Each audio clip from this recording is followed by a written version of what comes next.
어둠이 깔린 아테네의 밤, 아카데미아의 돌기둥 사이로 바람이 스며듭니다. 등불 하나가 흔들리며 양피지 위에 그림자를 들이우고 그 빛 아래서 한 노인이 조용히 붓을 움직입니다.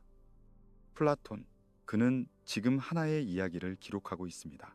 9억년 전 바다 너머에 존재했다는 상상을 초월하는 제국에 관한 이야기를요.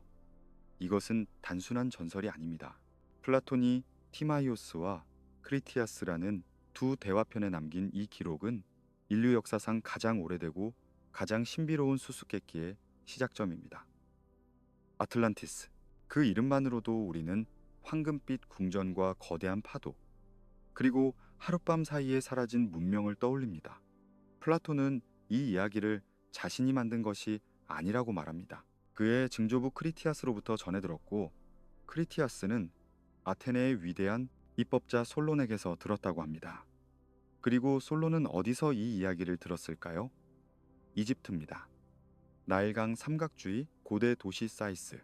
그곳의 사제들이 보관하던 오래된 기록 속에서 솔론은 자신의 조상들조차 알지 못했던 태고의 역사를 발견했습니다. 전승의 사슬.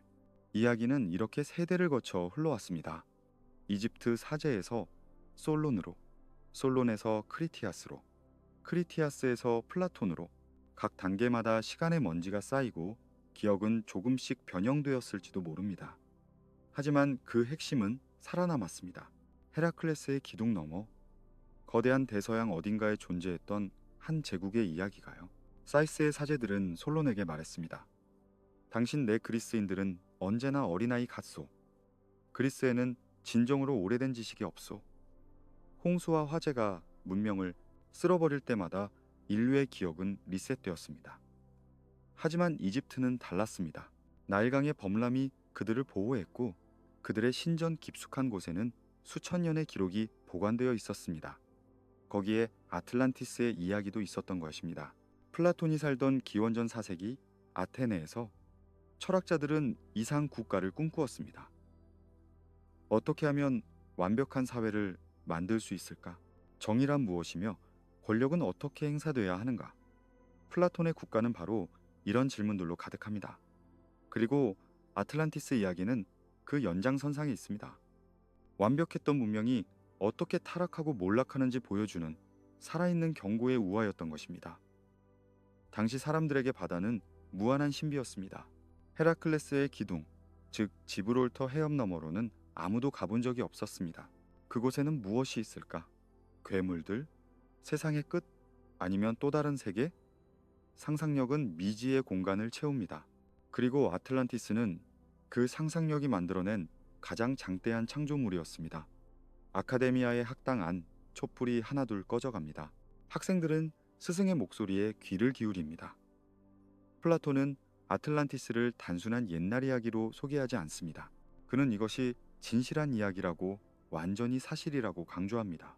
물론 그가 정말로 그렇게 믿었는지 아니면 수사적 장치였는지는 영원한 논쟁거리입니다.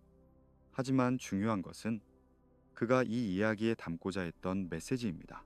권력은 부패합니다. 번영은 교만을 낳습니다. 신적인 기원을 가진 제국조차도 인간의 욕망 앞에서는 무너질 수 있습니다. 이것이 플라톤이 아틀란티스를 통해 전하고자 했던 핵심입니다. 윤리적 경고이자 정치적 교훈이었던 것입니다. 그는 동시대 아테네인들에게 묻고 있었습니다. 우리도 그렇게 되지 않을 수 있을까? 밤은 깊어갑니다. 아테네의 거리는 고요합니다. 멀리서 개 짖는 소리가 들리고 올리브 나무 잎새가 바람에 속삭입니다. 플라톤의 손은 계속 움직입니다. 그는 포세이돈의 섬을 그립니다. 동심원의 수로들을, 황금빛 성벽들을, 그리고 그 모든 영광 뒤에 숨겨진 파국의 씨앗을 기록합니다. 이 이야기는 그렇게 시작되었습니다. 이 400년 전 어느 밤, 한 철학자의 붓끝에서 태어난 전설, 그리고 그 전설은 시간을 넘어 우리에게 도달했습니다. 지금 이 순간 당신이 듣고 있는 이 목소리처럼 아틀란티스는 여전히 속삭입니다. 바다 아래 어딘가에서, 아니면 우리 마음속 깊은 곳에서 그 황금빛 도시는 여전히 빛나고 있습니다. 그 황금빛 도시의 이미지가 우리 마음속에 자리 잡았다면 이제 그곳으로 여행을 떠날 시간입니다. 플라톤의 기록을 따라 우리는 헤라클레스의 기둥을 지나갑니다. 지브롤터 해협. 고대인들에게 이곳은 세계의 경계였습니다. 지중해의 잔잔한 물결이 끝나고 거대한 대양이 시작되는 곳. 그 너머 어딘가에 아틀란티스가 있었습니다. 플라톤은 그 섬의 크기를 이렇게 묘사했습니다. 리비아와 아시아를 합친 것보다 크다. 고대 그리스인들이 말하는 리비아는 북아프리카를, 아시아는 소아시아 반도를 의미했습니다. 상상해 보십시오. 그 두 지역을 합친 것보다 더 큰 섬. 현대의 기준으로 보면 거의 대륙에 가까운 크기입니다. 망망대해 한가운데 떠 있는 거대한 땅덩어리. 그곳에서 한 문명이 꽃피웠습니다. 섬의 중심부에는 도시가 있었습니다. 하지만 이것은 우리가 아는 어떤 도시와도 달랐습니다. 완벽한 동심원 구조. 세 개의 거대한 수로가 세 개의 고리형 대지를 감싸고 있었습니다. 마치 누군가 거대한 컴퍼스로 바다의 원을 그린 것처럼 정확하고 대칭적인 구조였습니다. 가장 안쪽 원에는 왕궁과 신전이 있었고, 바깥쪽으로 갈수록 귀족들의 저택, 그리고 시민들의 거주지가 펼쳐져 있었습니다.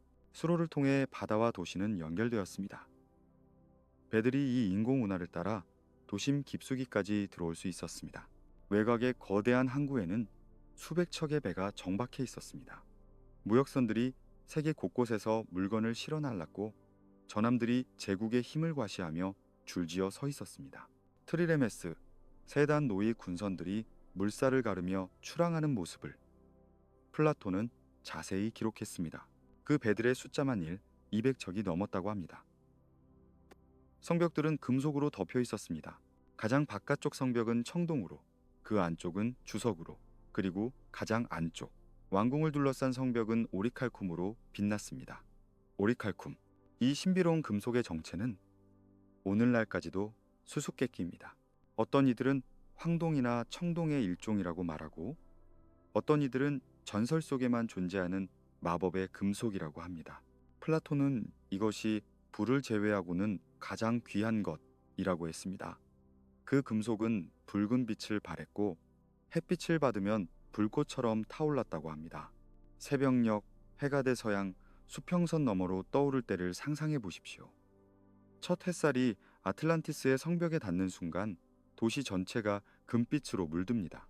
청동 성벽은 구릿빛으로 반짝이고, 주석 성벽은 은빛으로 빛나며, 오리칼쿰 성벽은 마치 용암처럼 붉게 타오릅니다. 멀리서 바라보는 선원들은 신들의 도시를 보는 것 같은 경외감에 사로잡혔을 것입니다. 물 위에 떠 있는 거대한 보석처럼 아틀란티스는 빛났습니다. 도시의 중심 가장 안쪽 섬에는 포세이돈의 신전이 우뚝 솟아 있었습니다. 바다의 신, 지진의 신, 아틀란티스의 창조자이자 수호자인 포세이돈을 기리는 거대한 건축물이었습니다. 신전 외벽은 은으로 덮여 있었고, 첨탑들은 황금으로 장식되어 있었습니다. 신전 안으로 들어서면 천장이 상아로 만들어져 있고, 금과 은, 오리칼쿰으로 세밀하게 조각되어 있었습니다.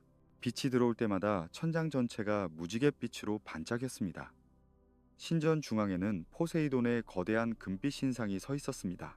신은 전차를 타고 있었고, 6마리의 날개 달린 말들이 그 전차를 끌고 있었습니다. 신상의 크기가 너무 커서 신의 머리가 천장에 닿을 정도였다고 합니다. 주변에는 100명의 네레이데스, 바다의 요정들이 돌고래를 타고 신을 호위하는 모습으로 조각되어 있었습니다. 이 모든 것이 순금으로 만들어졌습니다. 부의 과시였고 권력의 상징이었으며 동시에 신성함의 표현이었습니다. 하지만 아틀란티스의 진정한 경이로움은 건축물만이 아니었습니다. 섬 전체가 하나의 완벽한 시스템이었습니다. 중앙의 평야는 비옥했습니다. 온화한 기후와 풍부한 강수량 덕분에 그곳에서는 1년에 2번 수확이 가능했습니다. 겨울에는 비가 내려 작물을 키웠고, 여름에는 운하에서 끌어온 물로 관계를 했습니다. 밀과 보리가 금빛 물결을 이루며 익어갔고, 과수원에서는 온갖 과일들이 풍성하게 열렸습니다. 산에서 내려오는 물은 도시 곳곳으로 흘렀습니다. 정교한 수로 시스템이 섬 전체를 그물처럼 연결했습니다. 차가운 샘과 뜨거운 온천이 곳곳에서 솟아났고 사람들은 화려하게 꾸며진 공중 목욕탕에서 물의 축복을 즐겼습니다. 왕실의 목욕탕과 일반 시민의 목욕탕, 심지어 말들을 위한 목욕탕까지 따로 있었다고 합니다. 물소리가 도시 전체에 울려 퍼졌습니다. 분수에서 폭포에서 운하에서 흐르는 물소리는 아틀란티스의 배경음악이었습니다. 섬의 자원은 풍부했습니다. 숲에서는 나무가 자랐고 그 나무로 배를 만들고 집을 지었습니다. 땅속에서는 금속이 채굴되었습니다. 구리, 주석, 금, 은, 그리고 신비한 오리칼슘까지 광부들이 깊은 갱도로 내려가 보석을 캐냈고 대장장이들이 그것을 녹여 찬란한 예술품으로 만들었습니다. 망치 소리와 용광로의 불빛이 밤낮으로 이어졌습니다. 동물들도 풍부했습니다. 가축은 물론이고 섬에는 코끼리까지 살고 있었다고 플라톤은 기록했습니다. 거대한 코끼리들이 숲을 거닐고 평야에서 풀을 뜯는 모습. 이것이 사실이라면 아틀란티스는 아프리카나 아시아와 비슷한 생태계를 가지고 있었다는 뜻입니다. 혹은 플라톤이 이 섬의 풍요로움을 극대화하여 표현한 것일 수도 있습니다. 진실이 무엇이든 그 이미지는 강렬합니다. 완벽한 자연, 완벽한 도시, 완벽한 조화. 밤이 되면 도시는 또 다른 모습을 드러냈습니다. 항구에서는 배들의 등롱이 흔들렸고 신전에서는 제의를 위한 불이 타올랐습니다. 바다에서 불어오는 바람이 도시를 가로질러 갔고 종탑에서 울리는 종소리가 밤 공기를 채웠습니다. 멀리 수평선 너머에서는 다른 나라들이 잠들어 있었지만 아틀란티스는 결코 잠들지 않았습니다. 이 도시는 살아 숨쉬고 있었습니다. 이것이 플라톤이 그린 아틀란티스의 모습입니다. 물과 돌과 금속이 어우러진 완벽한 도시, 자연과 기술의 조화, 인간의 야망과 신의 은총이 만나는 지점.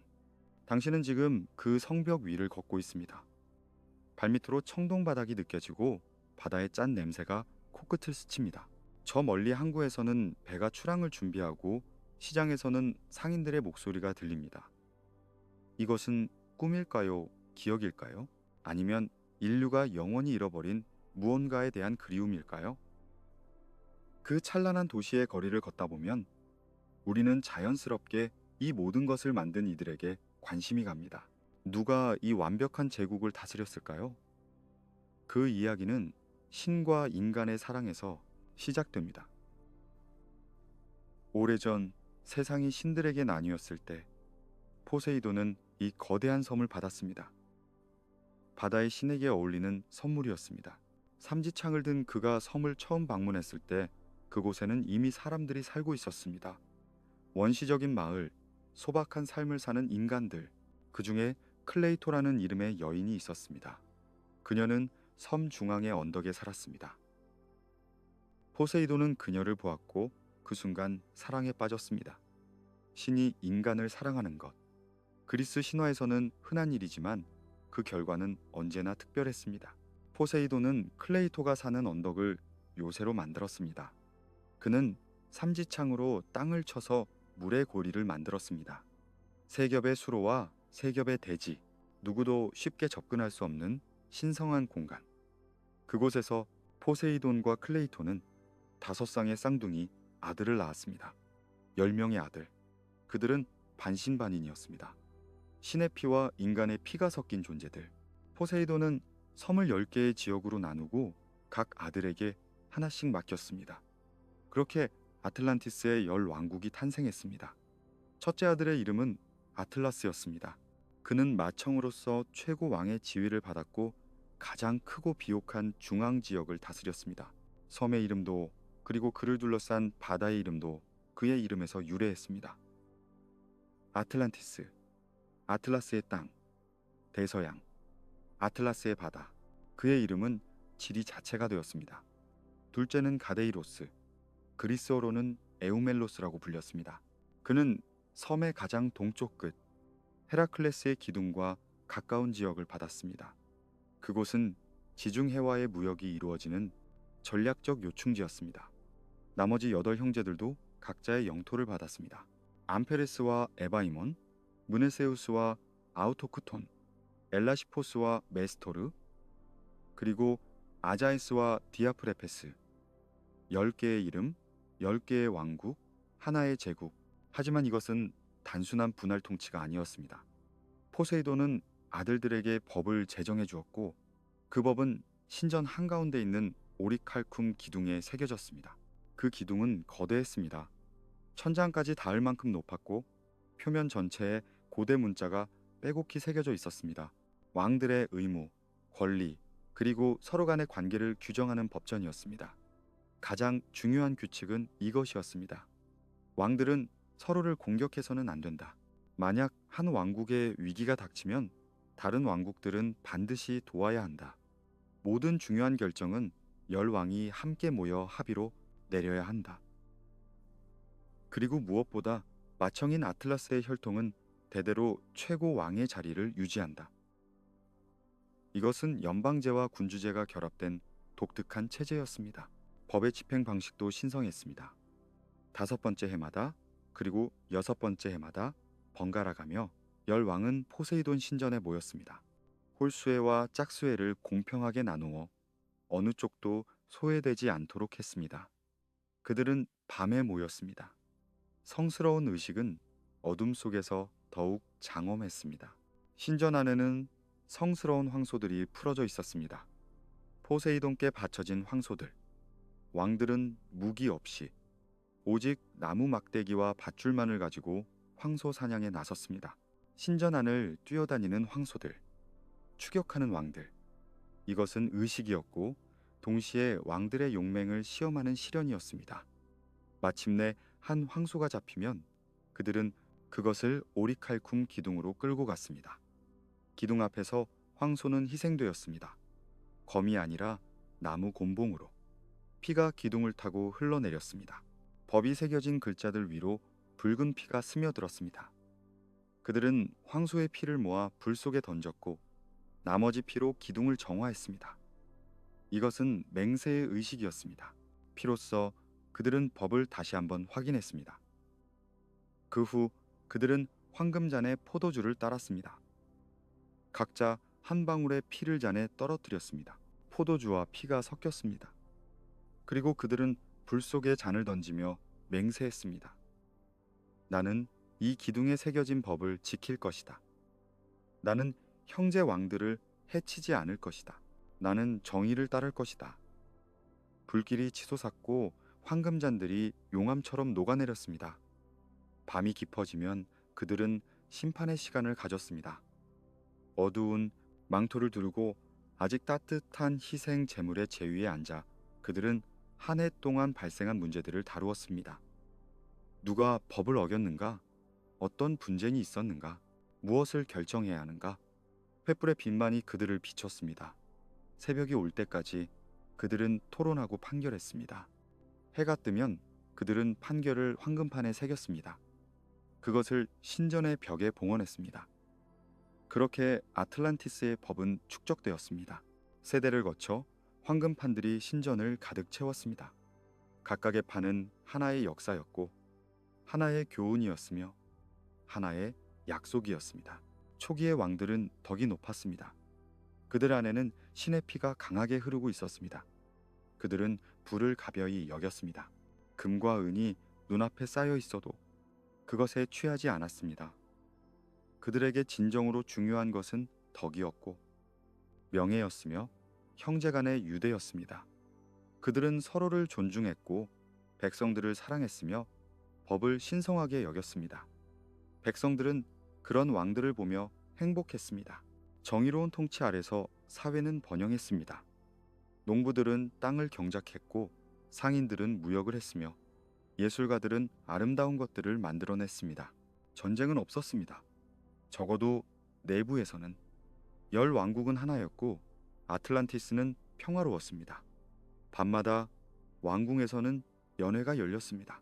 왕들과 귀족들이 모여 음악을 듣고 시를 낭송하며 철학을 논했습니다.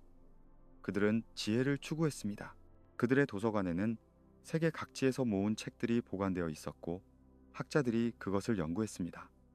지식과 예술, 그리고 도덕, 이 세 가지가 아틀란티스 문명의 기둥이었습니다. 하지만 시간은 모든 것을 변화시킵니다. 세대가 바뀌고 또 바뀌면서 신의 피는 점점 희석되었습니다.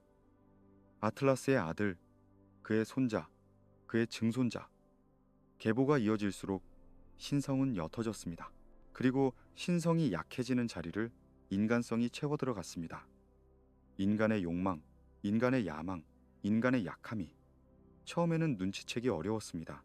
아주 작은 변화들이었습니다. 한 왕이 자신의 궁전을 조금 더 크게 지었습니다. 다른 왕이 자신의 왕관에 보석을 하나 더 박았습니다. 작은 사치들, 작은 허영들. 하지만 그것들은 씨앗이었습니다. 언젠가 거대한 나무로 자랄 씨앗. 회의의 분위기도 조금씩 변했습니다. 예전에는 형제처럼 허물없이 대화하던 왕들이 이제는 서로를 경계하기 시작했습니다. 영토 경계선에 대한 작은 분쟁들이 생겼습니다. 무역 수입의 분배를 두고 의견이 갈렸습니다. 아직 큰 충돌은 없었습니다. 법은 여전히 지켜지고 있었으니까요. 하지만 공기가 달라졌습니다. 신전 안의 공기가 무거워졌습니다. 그럼에도 불구하고 이 시기의 아틀란티스는 여전히 위대했습니다. 겉으로 보기에는 모든 것이 완벽했습니다. 번영은 계속되었고 도시는 더욱 화려해졌으며 제국의 힘은 날로 강해졌습니다. 하지만 그 화려함 뒤에서 조용히 보이지 않게 무언가가 썩어가고 있었습니다. 영혼이 썩어가고 있었습니다. 바다를 바라보는 왕들의 눈빛이 변했습니다. 예전에는 만족과 감사가 담겨 있었다면 이제는 갈망이 담겨 있었습니다. 저 수평선 너머에는 무엇이 있을까? 더 많은 땅, 더 많은 부, 더 많은 권력. 그들의 시선은 더 이상 안으로 향하지 않았습니다. 밖을 보기 시작했습니다. 정복을 꿈꾸기 시작했습니다. 포세이돈의 신전은 여전히 서 있었습니다. 오리칼쿰 기둥도 황금판들도 신의 거대한 조각상도 그대로였습니다. 하지만 그곳을 찾는 왕들의 마음은 변해 있었습니다. 그들은 여전히 의식을 행했고 황소를 사냥했으며 피로 맹세했습니다. 하지만 그것은 이제 형식이었습니다. 진정한 경외심은 사라지고 있었습니다. 그렇게 몰락의 씨앗이 자라고 있었습니다. 아무도 눈치채지 못하는 사이에, 혹은 눈치채고도 외면하는 사이에 완벽해 보이는 제국의 중심에서 균열이 시작되고 있었습니다. 그것은 아직 작은 금이었습니다. 하지만 시간이 지나면 그 금은 벌어질 것입니다. 그리고 언젠가 그 틈으로 모든 것이 무너져 내릴 것입니다. 그 균열은 천천히, 하지만 확실하게 벌어졌습니다. 세대가 거듭될수록 신의 피는 더욱 희미해졌고 인간의 본성이 그 자리를 차지했습니다. 플라톤은 이렇게 기록했습니다. 신적 본성이 희석되었다. 인간적 성격이 지배하기 시작했다. 그들은 더 이상 자신의 행운을 견디지 못했다. 이 문장 속에 모든 것이 담겨 있습니다. 행운을 견디지 못한다는 것, 번영을 감당하지 못한다는 것. 아이러니입니다. 가난과 고통은 인간을 시험하지만 풍요와 안락도 또 다른 방식으로 인간을 시험합니다. 그리고 아틀란티스는 그 시험에서 실패하고 있었습니다. 왕궁은 점점 더 화려해졌습니다. 단순히 아름답기만 한 것이 아니었습니다. 과시적이었습니다. 각 왕은 자신의 궁전을 이웃 왕의 것보다 더 크게, 더 높게, 더 눈부시게 만들려 했습니다. 황금 지붕이 하늘을 찌를 듯 솟아올랐고 정원에는 세계 각지에서 가져온 희귀한 식물들이 심어졌습니다. 분수는 더욱 거대해졌고 조각상들은 실물보다 몇 배나 크게 만들어졌습니다. 귀족들도 마찬가지였습니다. 그들의 저택은 작은 궁전처럼 변해갔습니다. 연회가 열릴 때마다 더욱 진귀한 음식이, 더욱 희귀한 포도주가 차려졌습니다. 손님들의 옷은 보석으로 뒤덮였고 목걸이와 팔찌가 밤하늘의 별처럼 반짝였습니다. 사람들은 자신의 부를 숨기지 않았습니다. 오히려 과시했습니다. 부는 더 이상 수단이 아니었습니다. 그 자체가 목적이 되었습니다. 시장은 언제나 붐볐습니다. 세계 각지에서 온 상선들이 신기한 물건들을 실어 날랐습니다. 이집트의 아마포, 페니키아의 유리, 먼 동쪽에서 온 향신료와 비단. 사람들은 끊임없이 새로운 것을 원했습니다. 더 이국적인 것, 더 비싼 것, 더 희귀한 것. 소유의 욕망이 도시를 지배했습니다. 하지만 가장 큰 변화는 왕들의 야망이었습니다. 그들은 더 이상 자신들의 섬으로 만족하지 못했습니다. 지도를 펼쳐놓고 그들은 먼 땅들을 가리켰습니다. 저것도 우리 것이 될 수 있다. 회의 때마다 정복 이야기가 나왔습니다. 새로운 영토, 새로운 자원, 새로운 백성들. 제국주의의 열병이 아틀란티스를 휩쓸었습니다. 군대가 확장되었습니다. 플라톤의 기록에 따르면 아틀란티스는 100만 명이 넘는 군사력을 보유하게 되었습니다. 100만 명. 고대 기준으로는 상상할 수 없는 숫자입니다.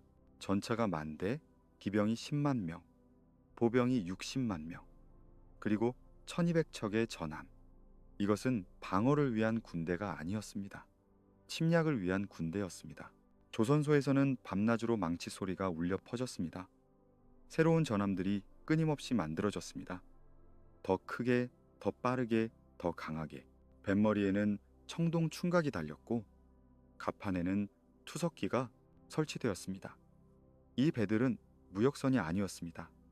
전쟁을 위한 배였습니다. 훈련장에서는 젊은이들이 무예를 연마했습니다. 예전에는 자기 방어와 체력 단련이 목적이었다면 이제는 살상 기술을 배우는 곳이 되었습니다. 검술, 창술, 궁술, 전쟁의 기술들이 정교해졌습니다. 교관들은 외쳤습니다. 더 빠르게, 더 강하게, 적을 죽이는 가장 효율적인 방법을 익혀라. 그리고 마침내 침략이 시작되었습니다. 첫 목표는 가까운 섬들이었습니다. 작고 방어가 약한 곳들. 아틀란티스의 함대가 나타나자 그 섬들은 저항도 제대로 하지 못하고 항복했습니다. 왕들은 승리에 도취되었습니다. 쉬웠습니다. 너무나 쉬웠습니다. 그들은 더 큰 야망을 품었습니다. 지중해로 진출하기 시작했습니다. 헤라클레스의 기둥을 넘어 아틀란티스의 전함들이 동쪽으로 향했습니다. 그들은 북아프리카 해안을 따라 내려갔습니다. 오늘날의 리비아, 이집트까지. 그들은 유럽 쪽으로도 올라갔습니다. 이탈리아 반도, 티레니아해를 건너 그리스 본토까지. 플라톤의 기록에 따르면 그들은 이집트와 티레니아까지 점령했습니다. 정복당한 땅에서는 비명이 울려 퍼졌습니다. 마을들이 불탔고 사람들이 끌려갔습니다. 노예가 되기 위해 혹은 공물을 바치기 위해 아틀란티스로 실려오는 금과 은, 곡식과 가축, 그리고 사람들. 승리한 장군들은 개선행진을 했고 시민들은 환호했습니다. 제국의 영광. 하지만 그 영광은 다른 이들의 눈물 위에 세워진 것이었습니다. 왕궁의 연회는 더욱 화려해졌습니다. 정복한 땅에서 온 진귀한 선물들이 탁자를 가득 채웠습니다. 노예들이 시중을 들었습니다. 이집트에서 온 춤꾼들이 공연을 했고 페니키아 음악가들이 연주를 했습니다. 왕들은 포도주를 마시며 다음 정복지를 논했습니다. 다음은 어디로 갈까? 그들의 눈에는 탐욕이 빛났습니다. 하지만 지혜로운 이들은 우려했습니다. 늙은 신관들, 오래된 가문의 귀족들, 그리고 일부 양심적인 왕족들, 그들은 속삭였습니다. 우리가 가던 길에서 벗어나고 있다. 조상들이 세운 원칙을 저버리고 있다. 이것은 포세이돈의 뜻이 아니다. 하지만 그들의 목소리는 작았고 전쟁의 함성에 묻혔습니다. 포세이돈 신전의 의식은 여전히 계속되었습니다. 하지만 그것은 껍데기만 남은 의식이었습니다. 왕들은 여전히 황소를 사냥했고 피로 맹세했습니다. 하지만 그들의 마음은 거기에 없었습니다. 의식이 끝나자마자 그들은 다시 정복과 부의 이야기로 돌아갔습니다. 신성함은 사라지고 형식만 남았습니다. 오리칼쿰 기둥에 새겨진 법들은 여전히 거기에 있었습니다. 하지만 더 이상 아무도 진지하게 읽지 않았습니다. 형제 왕들을 해치지 말라는 법은 있었지만 이제 그들은 서로를 경쟁자로 보기 시작했습니다. 아직 직접적인 충돌은 없었지만 불신의 씨앗이 자라고 있었습니다. 각자의 왕국은 더 많은 군대를 모았고 더 높은 성벽을 쌓았습니다. 일반 백성들의 삶도 변했습니다. 전쟁이 계속되자 세금이 올랐습니다. 더 많은 배를 만들기 위해, 더 많은 군인을 먹이기 위해 젊은이들은 군대로 징집되었습니다. 그들 중 많은 이들이 돌아오지 못했습니다. 먼 바다에서 낯선 땅에서 전사했습니다. 어머니들이 울었고 아내들이 검은 옷을 입었습니다. 도시의 분위기가 변했습니다. 예전에 평화롭고 여유로운 분위기는 사라졌습니다. 거리에서는 군인들의 행진 소리가 끊이지 않았고 항구에서는 출정하는 함대의 고함이 울려 퍼졌습니다. 시장에서는 전쟁 물자가 거래되었습니다. 청동, 철, 밧줄, 타르. 평화의 물건들이 아니라 전쟁의 물건들이 오갔습니다. 플라톤은 이 시기를 이렇게 묘사했습니다. 지혜로운 눈을 가진 자들이 보기에 아틀란티스인들은 추해지고 있었다. 그들은 가장 귀한 것들을 잃어가고 있었다. 하지만 그것을 볼 수 없는 자들에게는 오히려 그들이 가장 아름답고 행복해 보였다. 왜냐하면 그들은 불의한 탐욕과 권력으로 가득 차 있었기 때문이다. 이것이 타락의 핵심입니다. 외적으로는 더욱 빛나지만 내적으로는 썩어가는 것. 더 많은 부, 더 넓은 영토, 더 강한 군대. 하지만 영혼은 점점 작아지고 덕은 사라지며 인간성은 무뎌집니다. 그들은 승리하고 있었지만 동시에 패배하고 있었습니다. 세계를 얻어가면서 자신을 잃어가고 있었습니다. 신들이 보고 있었습니다. 올림포스 산 위에서 신들은 아틀란티스의 변화를 지켜보았습니다. 그들 중 가장 위대한 제우스는 특히 주에 깊게 관찰했습니다. 그는 자신의 형제 포세이돈이 만든 이 제국이 어떻게 변해가는지 보았습니다. 한때 정의의 모범이었던 나라가 이제는 탐욕의 화신이 되어가는 것을 제우스는 회의를 소집했습니다. 신들의 모임, 불멸자들의 의회. 그들은 무엇을 결정했을까요? 플라톤의 크리티아스는 바로 이 지점에서 끝납니다. 미완성으로. 하지만 우리는 알고 있습니다. 티마이오스의 그 결말이 예고되어 있으니까요. 심판. 그것이 신들의 답이었습니다. 밤하늘의 별들이 이상하게 배열되기 시작했습니다. 바다가 평소보다 더 요동쳤습니다. 땅 밑 깊은 곳에서 무언가가 움직이는 듯한 낮은 울림이 들렸습니다. 민감한 사람들은 느꼈습니다. 무언가가 다가오고 있다고, 무언가 돌이킬 수 없는 것이. 하지만 권력에 취한 이들은 그 조짐들을 무시했습니다. 아틀란티스는 절정에 달해 있었습니다. 그들의 권력은 최고조였고 부는 넘쳐났으며 영토는 끝없이 확장되고 있었습니다. 하지만 그것은 촛불이 꺼지기 직전 가장 밝게 타오르는 순간과 같았습니다. 가장 높이 올라간 순간이 추락의 시작이 되는 법입니다. 왕궁의 높은 탑에서 한 늙은 현자가 바다를 바라보며 중얼거렸습니다. 교만은 몰락의 전주곡이다. 우리는 너무 높이 올라갔다. 그리고 이제는 그는 말을 잇지 못했습니다. 그저 수평선을 응시할 뿐이었습니다. 마치 그곳에서 무언가가 다가오는 것을 보는 듯이. 그것은 어느 날 갑자기 찾아왔습니다. 아침은 평범했습니다. 태양이 떠올랐고 바다는 잔잔했으며 사람들은 일상을 시작했습니다. 시장에는 상인들의 목소리가 울려 퍼졌고 항구에서는 배들이 출항 준비를 했습니다. 아무도 몰랐습니다. 이것이 마지막 아침이 될 거라는 것을. 정오가 지나면서 이상한 조짐들이 나타나기 시작했습니다. 새들이 갑자기 날아올랐습니다. 수천 마리의 새들이 한꺼번에 하늘로 치솟았습니다. 마치 보이지 않는 무언가로부터 도망치듯이 개들이 짖었습니다. 멈추지 않고 하늘을 향해 울부짖었습니다. 말들이 불안해했습니다. 고삐를 끊고 달아나려 했습니다. 바다가 이상했습니다. 조수가 평소와 달랐습니다. 물이 갑자기 빠져나가기 시작했습니다. 항구의 배들이 바닥에 닿았습니다. 사람들은 이상하다고 생각했지만 아직 두려워하지는 않았습니다. 몇몇은 신기해하며 드러난 해저를 바라보았습니다. 거기에는 물고기들이 펄떡거리고 있었고 오래된 난파선의 잔해가 보였습니다. 그리고 땅이 흔들렸습니다. 처음에는 미세한 떨림이었습니다. 잔에 담긴 물이 흔들렸고 등불이 좌우로 흔들렸습니다. 사람들은 멈춰 섰습니다. 지진. 하지만 이내 멈출 거라고 생각했습니다. 예전에도 작은 지진은 있었으니까요. 그들은 포세이돈이 잠시 발을 구른 것이라고 농담했습니다. 하지만 흔들림은 멈추지 않았습니다. 오히려 강해졌습니다. 건물들이 삐걱거리기 시작했습니다. 돌담에 금이 갔습니다. 도로의 포석이 들썩였습니다. 사람들은 이제 비명을 지르기 시작했습니다. 거리로 뛰쳐나왔습니다. 하지만 어디로 가야 할지 몰랐습니다. 신전의 기둥들이 흔들렸습니다. 포세이돈의 거대한 신전, 수백 년간 서 있던 그 웅장한 건축물이 마치 바람에 흔들리는 갈대처럼 흔들렸습니다. 오리칼쿰으로 덮인 벽에서 금속 조각들이 떨어져 내렸습니다. 황금 지붕이 삐걱거렸습니다.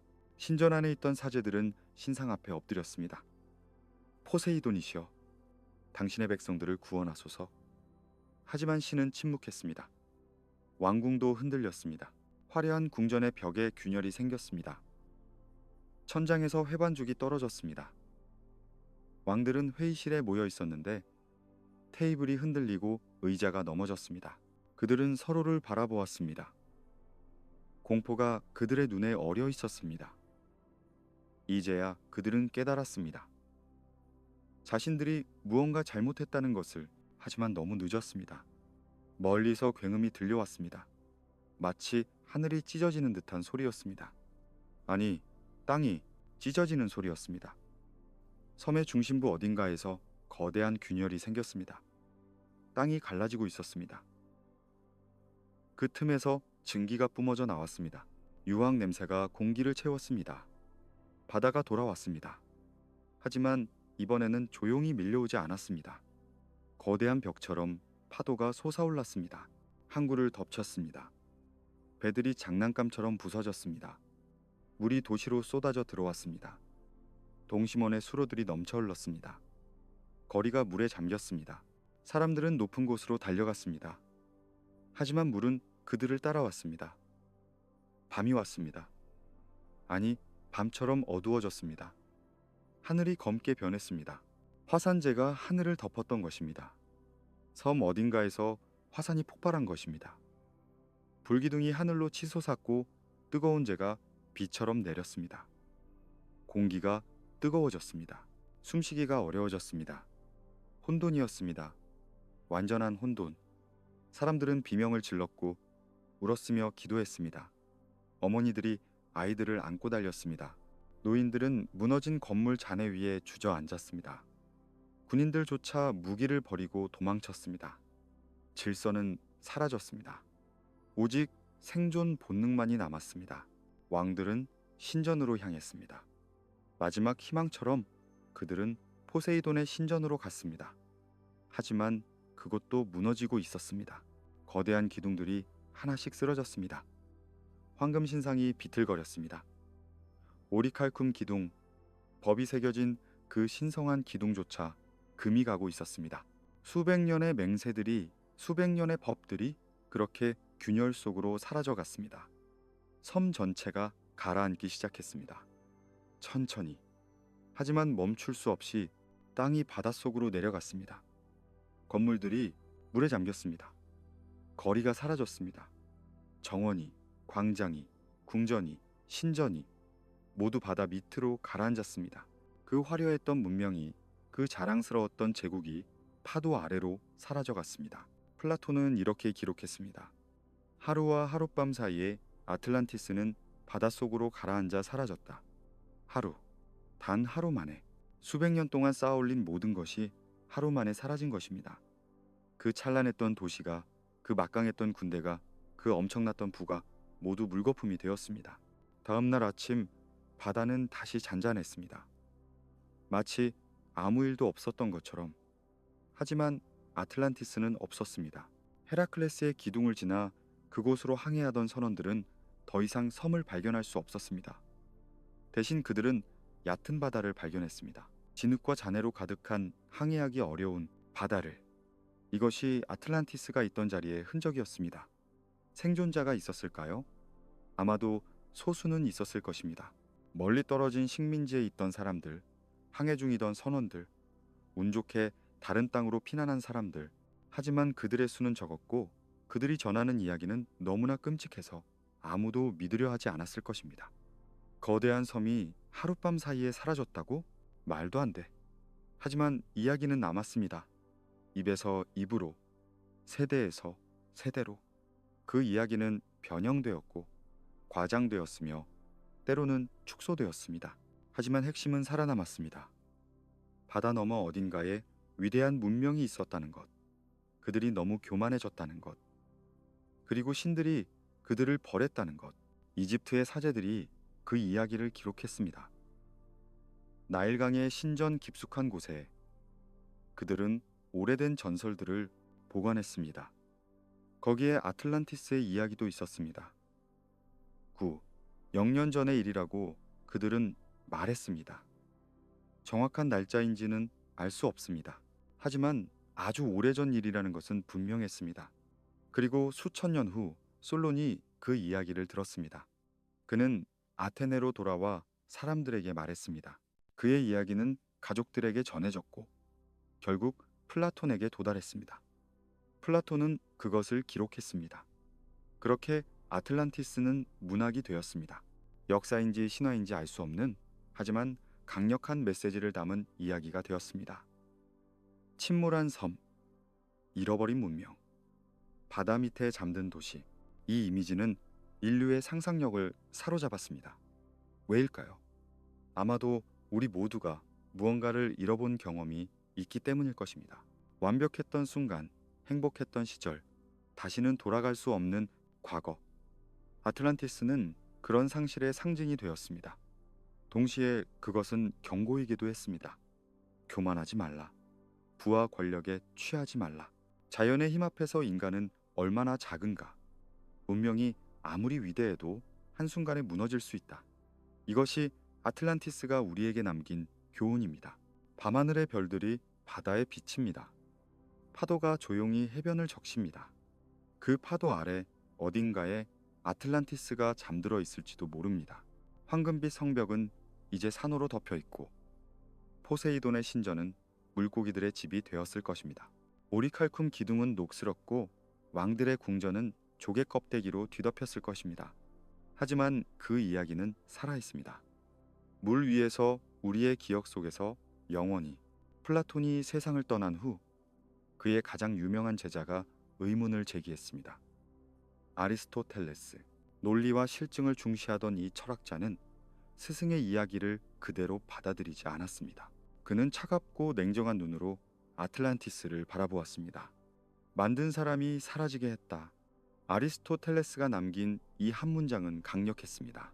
그는 플라톤이 아틀란티스를 창작했다고, 그리고 필요가 끝나자 침몰시켰다고 말했습니다. 철학적 도구로서 만들어진 이야기라는 것입니다. 실제 역사가 아니라 우화라는 주장이었습니다. 왜 그는 그렇게 생각했을까요? 증거가 없었기 때문입니다. 고대 그리스의 역사가들, 지리학자들, 그 누구도 아틀란티스를 언급하지 않았습니다. 헤로도토스는 자신의 방대한 역사에서 온갖 이상한 이야기들을 수집했지만 아틀란티스에 대해서는 한마디도 하지 않았습니다. 투키디데스도 크세노폰도 어떤 역사가도 이 거대한 제국에 대해 침묵했습니다. 스트라본이라는 지리학자도 회의적이었습니다. 그는 당시로서는 가장 포괄적인 지리서를 썼던 사람입니다. 그는 알려진 세계의 거의 모든 곳을 기록했습니다. 하지만 그는 아틀란티스를 찾을 수 없었습니다. 대서양을 항해한 선원들의 보고에도, 페니키아 상인들의 이야기에도 아틀란티스는 없었습니다. 고대지 중에 세계의 지식은 놀라울 만큼 광범위했습니다. 그들은 영국 제도까지 알고 있었고 아프리카 서해안을 탐험했으며 인도양까지 무역로를 확장했습니다. 하지만 헤라클레스의 기둥 너머 대서양 어딘가에 있다는 거대한 섬에 대해서는 아무도 증언하지 않았습니다. 이상한 일이었습니다. 정말로 그런 섬이 있었다면 말이죠. 비판자들은 또 다른 문제를 지적했습니다. 시간의 문제였습니다. 0년 전. 그것은 너무나 먼 과거였습니다. 고대 그리스인들조차 자신들의 역사를 몇 세기 이상 거슬러 올라갈 수 없었습니다. 트로이 전쟁이 기껏해야 500년 전의 일이었습니다. 그런데 그보다 18배나 먼 과거의 일을 어떻게 정확히 기록할 수 있단 말입니까? 게다가 플라톤의 묘사는 너무 완벽했습니다. 너무나 세밀했습니다. 동심원의 정확한 치수, 군대의 정확한 숫자, 건축물의 상세한 묘사, 마치 누군가 직접 본 것처럼. 하지만 어떻게 900년 전의 일을 그토록 정확히 알 수 있을까요? 이것은 역사적 기록이라기보다는 소설가의 상상력에 가까워 보였습니다. 철학자 포르피리오스도 회의적이었습니다. 그는 플라톤의 다른 대화편들을 연구하며 패턴을 발견했습니다. 플라톤은 종종 허구의 이야기를 철학적 도구로 사용했습니다. 동굴의 비유, 에레의 신화, 기게스의 반지, 이런 것들은 모두 교훈을 위한 창작이었습니다. 아틀란티스도 그런 것 중 하나가 아닐까요? 하지만 모든 사람이 회의적이었던 것은 아닙니다. 일부 학자들은 플라톤의 말을 믿고 싶어 했습니다. 크란토르라는 철학자는 실제로 이집트로 여행을 갔습니다. 사이스의 신전을 찾아가 사제들에게 물었습니다. 그의 기록은 단편적으로만 남아있고 후대의 인용들은 모순적입니다. 시간이 흐르면서 아틀란티스는 점점 더 주변부로 밀려났습니다. 로마 시대가 되자 이것은 철학자들 사이에서나 가끔 언급되는 옛날 이야기가 되었습니다. 실용적인 로마인들에게 이런 몽환적인 전설은 큰 관심사가 아니었습니다.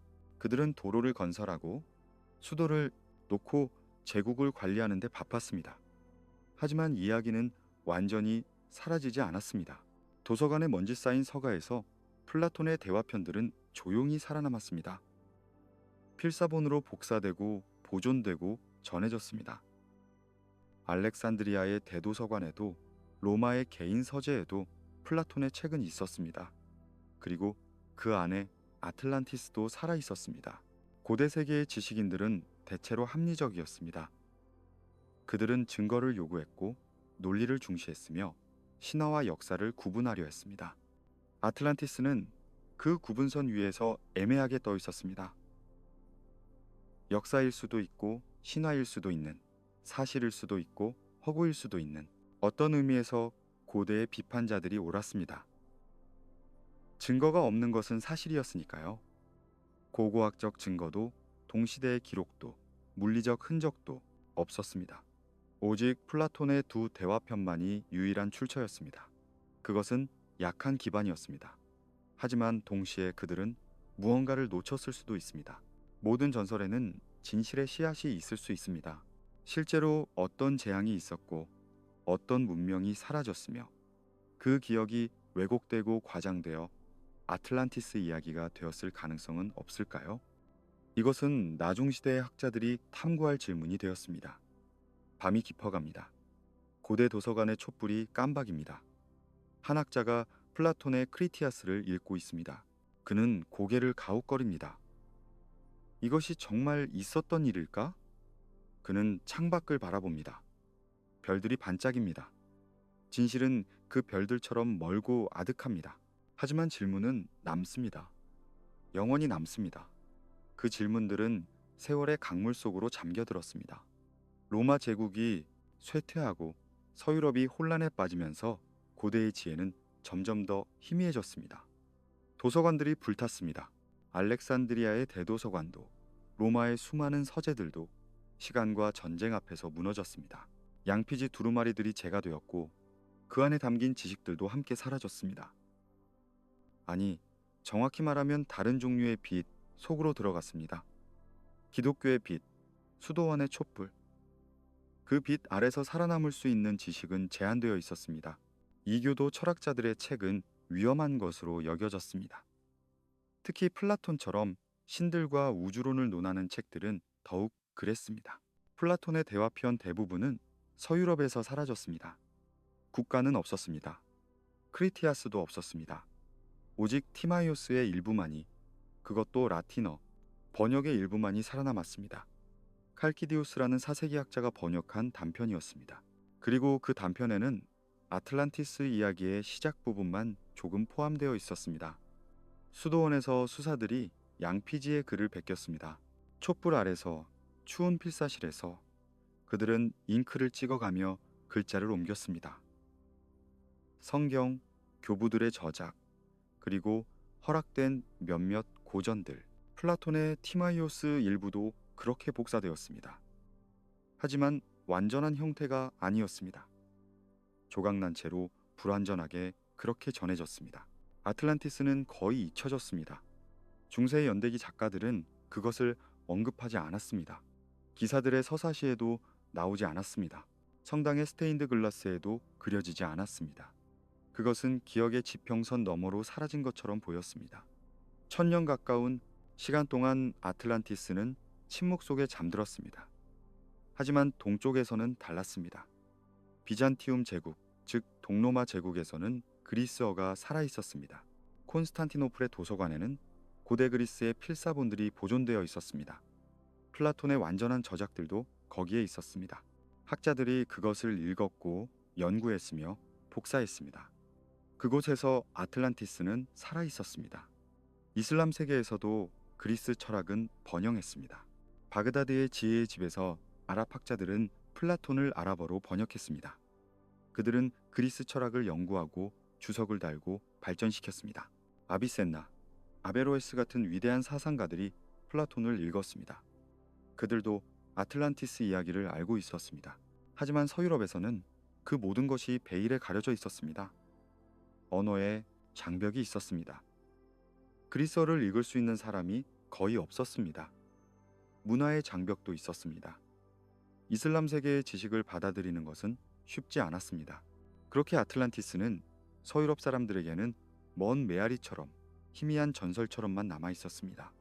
그러다가 15세기의 모든 것이 변했습니다. 르네상스, 재탄생. 이탈리아에서 시작된 이 문화적 혁명은 고대 세계를 다시 불러왔습니다.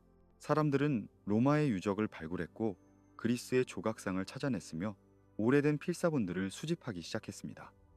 과거에 대한 열광적인 관심이 유럽을 휩쓸었습니다. 1453년 콘스탄티노플이 함락되었습니다. 오스만 투르크가 천년 제국의 수도를 점령했습니다. 비극이었습니다. 하지만 그 비극은 뜻하지 않은 결과를 낳았습니다.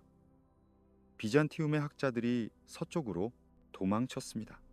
그들은 자신들의 책을 가지고 왔습니다. 그리스어 필사본들을. 그 중에는 플라톤의 완전한 저작들도 있었습니다. 이탈리아의 부유한 가문들이 그 학자들을 환영했습니다. 메디치 가문이 특히 열성적이었습니다. 코시모 데 메디치는 플로렌스에 플라톤 아카데미를 세웠습니다. 그는 마르실리오 피치노라는 젊은 학자에게 거대한 과업을 맡겼습니다. 플라톤의 모든 대화편을 라틴어로 번역하는 것을 피치노는 헌신적으로 일했습니다. 낮과 밤을 가리지 않고 그는 그리스어 원문을 라틴어로 옮겼습니다. 1469년 드디어 그의 번역이 완성되었습니다. 플라톤의 완전한 저작들이 1000년 만에 서유럽 언어로 다시 태어난 것입니다. 국가, 향연, 파이드로스, 그리고 티마이오스와 크리티아스도 인쇄술의 발명이 이 혁명을 가속화했습니다. 구텐베르크의 인쇄기가 책을 대량으로 만들어냈습니다. 이제 필사본 하나하나를 손으로 베낄 필요가 없었습니다. 피치노의 플라톤 번역본은 인쇄되어 유럽 전역으로 퍼져나갔습니다. 파리의 학자들이 읽었고 런던의 인문주의자들이 읽었으며 독일의 철학자들이 읽었습니다. 그리고 그들은 아틀란티스를 재발견했습니다. 수백 년 만에 처음으로 유럽인들은 플라톤이 묘사한 그 거대한 섬제국의 완전한 이야기를 읽을 수 있게 되었습니다. 충격이었습니다. 경이로움이었습니다. 사람들은 서로에게 물었습니다. 이것이 정말 있었던 일일까? 아니면 철학적 우화일까? 흥미롭게도 이 질문은 또 다른 사건과 맞물렸습니다. 그는 인도로 가는 새 항로를 찾고 있었지만 대신 새로운 대륙을 발견했습니다. 아메리카. 유럽인들에게 이것은 충격적인 발견이었습니다. 그들이 알지 못했던 거대한 땅덩어리가 대서양 너머에 실제로 있었던 것입니다. 사람들의 마음속에서 연결고리가 만들어졌습니다. 플라톤이 말한 대서양의 거대한 섬, 그리고 실제로 발견된 대서양 너머의 거대한 대륙, 이 둘이 관련이 있는 것은 아닐까? 아메리카가 아틀란티스의 잔재는 아닐까? 혹은 아틀란티스가 아메리카에 대한 희미한 기억이었던 것은 아닐까? 탐험가들의 보고가 이런 추측을 부채질했습니다. 코르테스가 아즈텍 제국을 발견했을 때 유럽인들은 놀랐습니다. 거기에는 거대한 도시가 있었습니다. 테노치티틀란. 호수 한가운데 세워진 수로로 연결된 도시. 동심원 구조는 아니었지만 물과 관련된 도시 계획은 아틀란티스를 연상시켰습니다. 피사로가 잉카 제국을 발견했을 때도 마찬가지였습니다. 이것들은 유럽인들의 상상을 자극했습니다. 이 사람들은 어디서 왔을까? 어떻게 이런 문명을 이룩했을까? 혹시 아틀란티스의 후손들이 아닐까? 프란시스코 로페스 대 고마라 같은 역사가들은 대담한 가설을 제시했습니다. 아메리카 원주민들이 아틀란티스에서 기원했다고. 플라톤의 섬이 침몰하기 전에 일부 사람들이 도망쳐 아메리카로 갔고 그곳에서 새로운 문명을 세웠다는 것입니다. 증거는 빈약했지만 상상력은 풍부했습니다. 물론 회의론자들도 있었습니다. 그들은 지적했습니다. 아메리카는 대륙이지 섬이 아니라고. 아틀란티스는 하루 만에 침몰했다고 했는데 아메리카는 멀쩡히 서 있지 않느냐고. 시간대도 맞지 않는다고. 하지만 믿고 싶은 사람들은 믿었습니다. 신비로운 이야기는 언제나 매력적이니까요. 르네상스 인문주의자들에게 아틀란티스는 특별한 의미가 있었습니다. 그들은 고대 세계를 이상화했습니다. 그리스와 로마가 지혜와 미덕의 황금 시대였다고 믿었습니다. 그리고 아틀란티스는 그보다 더 오래된, 더 완벽했던 문명의 상징이었습니다. 잃어버린 낙원, 인류가 한때 도달했던 완전함. 화가들이 아틀란티스를 그리기 시작했습니다. 상상 속의 도시를 캔버스에 담았습니다. 황금빛, 성벽, 높은 탑들, 거대한 신전들. 물론 그들은 플라톤을 읽었지만 그들의 그림은 르네상스 시대의 미학으로 채색되었습니다. 아틀란티스는 고대 그리스와 이탈리아 르네상스가 혼합된 모습으로 나타났습니다. 시인들도 아틀란티스를 노래했습니다.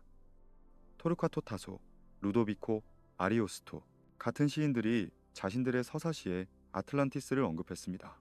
그것은 영웅들의 모험 배경이 되었고 잃어버린 지혜의 상징이 되었으며 인간 교만의 교훈이 되었습니다. 밤이 깊어갑니다. 피렌체의 어느 서재에서 한 학자가 피치노의 플라톤 번역본을 읽고 있습니다. 촛불이 책장을 비춥니다. 그는 아틀란티스 이야기를 읽으며 고개를 끄덕입니다. 창밖으로 아르노 강이 조용히 흐릅니다. 저 강 너머, 바다 너머, 세상의 끝 너머 어딘가에 한때 위대한 문명이 있었다는 것. 그 생각만으로도 가슴이 뜁니다. 인류의 가능성, 그리고 그 한계, 둘 다 아틀란티스 안에 있습니다. 그 열정과 낭만이 절정에 달했을 때 새로운 시대가 밝아왔습니다. 18세기, 계몽주의의 시대, 이성의 시대. 유럽의 지식인들은 이제 감정보다 논리를, 신화보다 과학을, 상상보다 증거를 중시하기 시작했습니다. 그들은 세상을 체계적으로 이해하고자 했습니다. 측정하고 분류하고 설명하려 했습니다. 아틀란티스도 이 새로운 시선 아래 놓였습니다. 계몽주의 학자들은 플라톤의 이야기를 다시 읽었습니다. 하지만 이번에는 냉정한 눈으로, 비판적인 태도로. 그들은 물었습니다. 이것이 정말 가능한 일인가? 과학적으로 설명될 수 있는가? 볼테르는 회의적이었습니다. 이 날카로운 프랑스 철학자는 아틀란티스를 플라톤의 상상력이 만들어낸 허구라고 일축했습니다. 그는 말했습니다. 플라톤은 훌륭한 철학자였지만 역사가는 아니었다. 볼테르에게 아틀란티스는 도덕적 우화일 뿐 실제 사건이 아니었습니다. 바르톨드 게오르크 니부르, 독일의 역사학자도 비슷한 입장이었습니다. 그는 고대 역사를 연구하며 엄격한 사료 비판 방법을 개발했습니다. 그의 기준으로 볼 때 아틀란티스는 검증할 수 없는 이야기였습니다. 단 하나의 출처, 단 한 명의 증인, 그것도 수천 년이 지난 후의 기록. 이것은 역사가 아니라 전설이었습니다. 하지만 모든 학자가 그렇게 생각한 것은 아니었습니다. 일부는 여전히 아틀란티스의 실제 가능성을 탐구했습니다. 그들은 새로운 도구를 사용했습니다.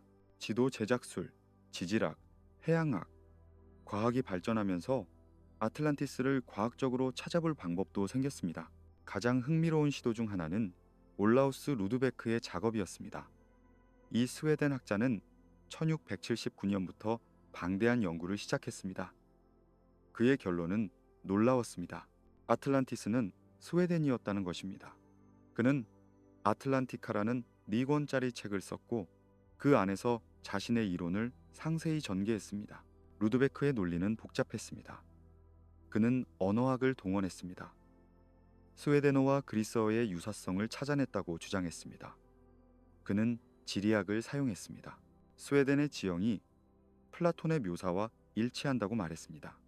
그는 고고학적 증거들을 제시했습니다. 스웨덴의 고대 유적들이 아틀란티스 문명의 흔적이라고 주장했습니다.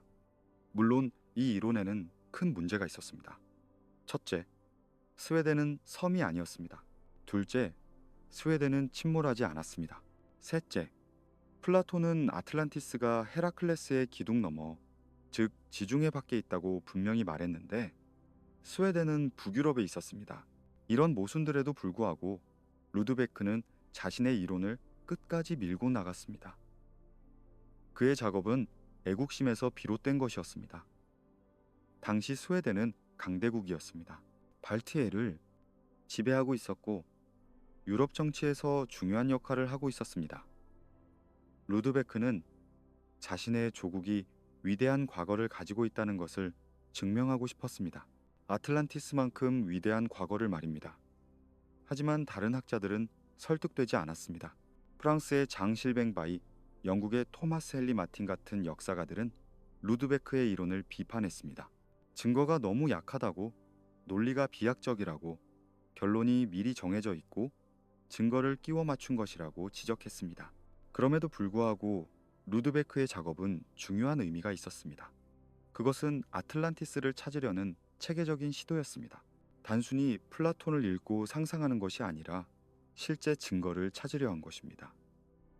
비록 그 방법이 완벽하지 않았지만 그는 과학적 접근을 시도했습니다. 18세기가 진행되면서 지리학은 급속도로 발전했습니다. 탐험가들이 세계를 샅샅이 뒤졌습니다. 태평양의 섬들이 발견되었습니다. 남극 대륙이 목격되었습니다. 지구의 해안선이 정확하게 지도에 그려졌습니다. 그리고 그 어디에서도 아틀란티스는 발견되지 않았습니다. 해양 탐사도 시작되었습니다. 물론 깊은 바다 밑까지 내려갈 수는 없었지만 측심 기술이 발전하면서 해저 지형에 대한 이해가 깊어졌습니다. 대서양 중앙에 수중 산맥이 있다는 것이 알려지기 시작했습니다. 어떤 이들은 이것이 아틀란티스의 흔적이 아닐까 추측했습니다. 하지만 증거는 없었습니다. 지질학도 발전했습니다. 제임스 허튼과 찰스 라이엘 같은 학자들이 지구의 나이와 변화에 대해 연구했습니다. 그들은 깨달았습니다. 지구의 변화는 점진적이라는 것을, 대륙이 하루아침에 침몰하는 것은 거의 불가능하다는 것을, 플라톤이 말한 하루와 밤 사이에 사라진 거대한 섬이라는 개념은 지질학적으로 설명하기 어려웠습니다. 하지만 지진과 화산은 실제로 존재했습니다. 1755년 리스본 대지진이 유럽을 충격에 빠뜨렸습니다. 수만 명이 죽었고 도시 전체가 파괴되었습니다. 거대한 쓰나미가 대서양 연안을 휩쓸었습니다. 이 사건은 사람들에게 상기시켰습니다. 자연의 힘이 얼마나 무서운지, 문명이 얼마나 취약한지를. 리스본 지진 이후 아틀란티스 이야기는 다시 주목받았습니다. 혹시 플라톤이 묘사한 재앙이 이런 것이었을까? 실제로 지진과 쓰나미로 섬이 파괴될 수 있을까? 사람들은 새로운 눈으로 이 고대 이야기를 바라보기 시작했습니다. 계몽주의 시대의 백과전서 편찬자들도 아틀란티스를 다뤘습니다. 디드로와 달랑베르의 백과전서에는 아틀란티스 항목이 있었습니다. 그들은 조심스러운 태도를 취했습니다. 플라톤의 이야기를 소개하면서도 그것의 역사적 진실성에 대해서는 의문을 제기했습니다. 증명할 수도 반증할 수도 없는 이야기라고 정리했습니다. 이 시기에 흥미로운 패턴이 나타났습니다. 과학이 발전할수록 아틀란티스의 물리적 실제 가능성은 줄어들었습니다. 하지만 동시에 아틀란티스에 대한 문화적 관심은 계속되었습니다. 왜일까요? 아마도 인간에게는 신비가 필요하기 때문일 것입니다. 미지가 필요하기 때문일 것입니다. 모든 것이 설명되고 측정되는 세상에서 아틀란티스는 여전히 설명되지 않는 것, 신비로운 것으로 남아 있었습니다. 예술가들은 여전히 아틀란티스를 그렸습니다. 낭만주의 시대가 오면서 잃어버린 문명에 대한 동경은 더욱 강해졌습니다. 존 마틴 같은 화가들이 거대하고 극적인 아틀란티스의 몰락 장면을 캔버스에 담았습니다. 어둠 속에서 무너지는 거대한 건축물들, 하늘을 찌르는 번개, 밀려드는 파도. 이것은 숭고함의 표현이었습니다. 인간과 자연의 대결이었습니다. 음악가들도 영감을 받았습니다. 아틀란티스는 오페라의 배경이 되었고 교향시의 주제가 되었습니다. 물에 잠긴 문명의 이미지는 음악적으로 매우 풍부했습니다. 고요함과 격동, 영광과 몰락, 기억과 망각. 이 모든 주제들이 아틀란티스 안에 있었습니다. 작가들도 계속 아틀란티스를 탐구했습니다. 프랑시스 베이컨은 새로운 아틀란티스라는 유토피아 소설을 썼습니다. 그는 플라톤의 아틀란티스를 모델로 과학과 이성이 지배하는 이상 사회를 상상했습니다. 이것은 계몽주의 시대의 꿈이었습니다. 지식이 권력이고 이성이 구원인 세상, 밤이 깊어갑니다. 런던의 왕립학회 도서관에서 한 과학자가 대서양 지도를 펼쳐놓고 있습니다. 그는 나침반으로 거리를 재고 펜으로 선을 긋습니다. 헤라클레스의 기둥에서 서쪽으로 얼마나 갈 수 있을까? 그곳에 정말 섬이 있었을까? 그는 고개를 젓습니다. 지도에는 아무것도 없습니다. 대서양은 비어 있습니다. 하지만 그의 마음속에는 여전히 황금빛 도시가 떠 있습니다. 이성으로는 부정하지만 상상력은 포기하지 못하는 그 도시가 19세기가 밝아왔습니다. 증기기관의 연기가 하늘을 뒤덮고 공장의 소음이 도시를 채우던 시대. 산업혁명이 세상을 바꾸고 있었고 과학은 전례 없는 속도로 발전하고 있었습니다. 진화론이 등장했고 고고학이 학문으로 확립되었으며 지질학은 지구의 비밀을 하나씩 밝혀내고 있었습니다. 이 시대의 놀라운 발견들이 이어졌습니다. 1871년 하인리히 슐리만이 트로이를 발굴했습니다. 수천 년 동안 신화로만 여겨졌던 트로이 전쟁의 현장이 실제로 존재했던 것입니다. 호메로스가 거짓말을 하지 않았다는 증거였습니다. 이 발견은 세상에 충격을 주었습니다. 만약 트로이가 실제했다면 다른 전설들도 진실일 수 있지 않을까? 이집트에서는 상형 문자가 해독되었습니다. 1822년 장 프랑수아 샹폴리옹이 로제타석의 비밀을 풀었습니다. 갑자기 수천 년간 침묵하던 파라오들의 목소리가 들리기 시작했습니다. 피라미드의 벽에 쓰인 글자들이 의미를 드러냈습니다. 고대 이집트의 역사가 생생하게 되살아났습니다. 메소포타미아에서도 마찬가지였습니다. 서령 문자가 해독되면서 바빌론과 아시리아의 역사가 밝혀졌습니다. 길가메시 서사시가 발견되었습니다. 거기에는 대홍수 이야기가 있었습니다. 성경의 노아 이야기와 놀랍도록 비슷한 이야기가 그보다 훨씬 오래전에 이미 존재하고 있었던 것입니다. 이런 발견들은 사람들의 상상력을 자극했습니다. 전설과 역사의 경계가 흐릿해졌습니다.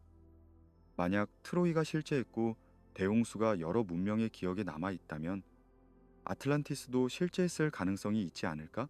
이런 분위기 속에서 한 사람이 등장했습니다. 이냐셔스 도넬리. 그는 아틀란티스 연구의 역사를 완전히 바꿔놓을 인물이었습니다. 도넬리는 미국인이었습니다. 정치가이자 작가였던 그는 1882년에 한 권의 책을 출간했습니다.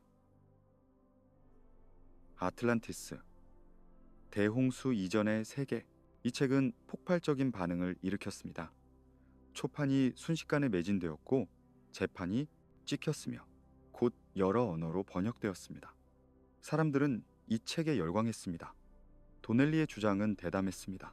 그는 아틀란티스가 실제했을 뿐만 아니라 인류 문명의 공통기원이었다고 주장했습니다. 그의 이론에 따르면 아틀란티스는 고대 세계의 중심이었습니다. 거기서 인류 최초의 문명이 탄생했고 거기서 농업이 시작되었으며 거기서 문자가 발명되었다는 것입니다. 그리고 아틀란티스가 침몰했을 때 생존자들이 사방으로 흩어졌습니다. 어떤 이들은 동쪽으로 가서 이집트 문명을 세웠습니다. 어떤 이들은 서쪽으로 가서 아메리카에 정착했습니다. 어떤 이들은 북쪽으로, 어떤 이들은 남쪽으로. 그렇게 아틀란티스의 지식과 문화가 전 세계로 퍼져나갔고 그것이 모든 고대 문명의 토대가 되었다는 것입니다. 도넬리는 이 이론을 뒷받침하기 위해 방대한 증거들을 제시했습니다. 첫째, 그는 전 세계의 홍수 신화를 수집했습니다. 메소포타미아의 길가메시, 히브리의 노아, 그리스의 데우칼리온, 인도의 마누, 중국의 곤과 우, 아메리카 원주민들의 홍수 전설, 거의 모든 문화권에 비슷한 이야기가 있었습니다. 도넬리는 말했습니다. 이것은 우연이 아니라고. 이것은 실제로 있었던 대재앙의 기억이라고. 그리고 그 재앙이 바로 아틀란티스의 침몰이라고. 둘째, 그는 건축 양식의 유사성을 지적했습니다. 이집트의 피라미드와 멕시코의 피라미드를 비교했습니다. 물론 시대도 다르고 구조도 다르지만 둘 다 거대한 계단식 구조물이라는 공통점이 있었습니다. 도넬리는 이것이 아틀란티스에서 유래한 건축 전통이라고 주장했습니다. 아틀란티스 사람들이 피라미드를 지었고 그 후손들이 이집트와 아메리카에서 같은 형태의 건축물을 만들었다는 것입니다.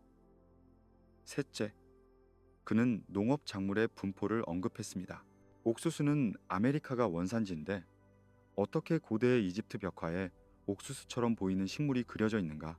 코코넛은 열대 지역의 작물인데 어떻게 대서양 양쪽에 모두 분포하는가? 도넬리는 이것을 아틀란티스를 통한 교류의 증거라고 해석했습니다.